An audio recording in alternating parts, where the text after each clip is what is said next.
Kia ora, Tico. Hope you're well, brother. Hey, I was going to take you through the spring clean. I'll probably break them up into 5-minute videos or something quite short. And I'll just work my way through the rocket ship. I need to get you, posted, but I'll send you this image so you've got it. I reckon I'm not going to talk about it in the order of the downer stuff, but I'll just go through them so you get a feel for everything. So I think it's quite cool when I'm talking about these three boosters down the bottom. So you've got intrinsic motivation, what feels right, beliefs and values, and then purpose and mission. When I'm working with teams, I think that's such a critical thing to connect with what feels right. And if all of us were to actually really think deeply on that, we would know what those things are. And so it's important that we communicate them and, get them out, share them. And you've done this many times before with the beliefs and values. We often see on the corporate sort of posters, integrity and respect, hard work, and they're all great. But we need to break them down. I value people paying their fucking bills on time. It's good when they do that. I value people who don't sulk. So if there's a disagreement, they don't go and sulk for 2 weeks, or don't ignore you. Like when we just say, hey, look, wasn't good, let's fix it up and get on with it. So, uncovering those beliefs and values is really, really important. So in a business context, you've done that before, you know what I mean. And just around that purpose and mission, if you get the beliefs and values right, it's very easy to then, find out what you want to do. What is your mission and what is your purpose? Like what I've discovered in myself is that, if I can use my creative talents to help people, then, that's a great purpose for me because I'm doing what I love, I'm being able to be creative and to really stretch my imagination. And my mission is to, really try to turn things on its head when it comes to wellness and mental health and go, hey, look, let's start at the front end. Let's be proactive, because as you and I both know, the current model is a bit fucked.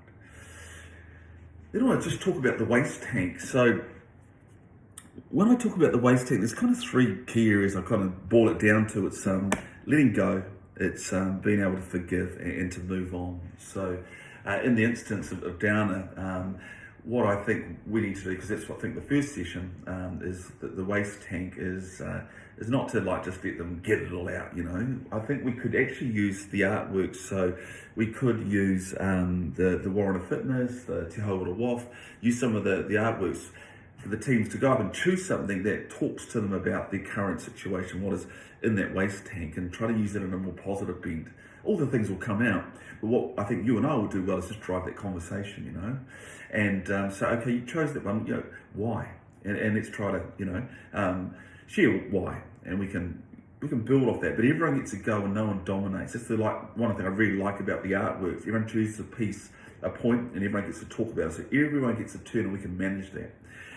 But just in terms of the waste tank, I find that a lot of people sort of have shit flow into the rest of their life. You can see the brown, obviously, it can go into the rest of the rocket ship and cause, a stink. And if you're holding on to stuff, a trauma or things that you're really battle with and never been able to resolve, put a full stop on, you have a strategy for, I kind of find that people in their minds or in their waste tanks, it sort of calcifies. And so as things happen to them, they don't have much capacity. So just to get in there and to chip off all the shit that's on, the side of the waste tank is really, really important. And then what happens then is that obviously you've got more capacity. But at the same time as chipping it off, it's trying to work out how do we, open up the release valve, So just talking about things like forgiveness, well, let's make it not so scary. Forgiveness is not about actually having to go to someone and say, hey, I forgive you what you did for me. It's actually just mentally saying, hey, I forgive that person for what they did. Obviously they weren't in a good state of mind, whatever it is, but I need to move on, so I'm going to regain control and not let that moment sort of dictate my future. Letting go of stuff. When we start to have more clarity through tools like the Spring Clean, we can see, well, holding on to that particular thing or not being able to move on from that, past wrong that's been done to me is causing, a waste of my energy. If I can find a way to let go and move on, I can then take that energy and put it to somewhere positive, you know? It kind of makes sense. Anyway, I think that's good for the first session. I'll send another one in behind this. Sweet.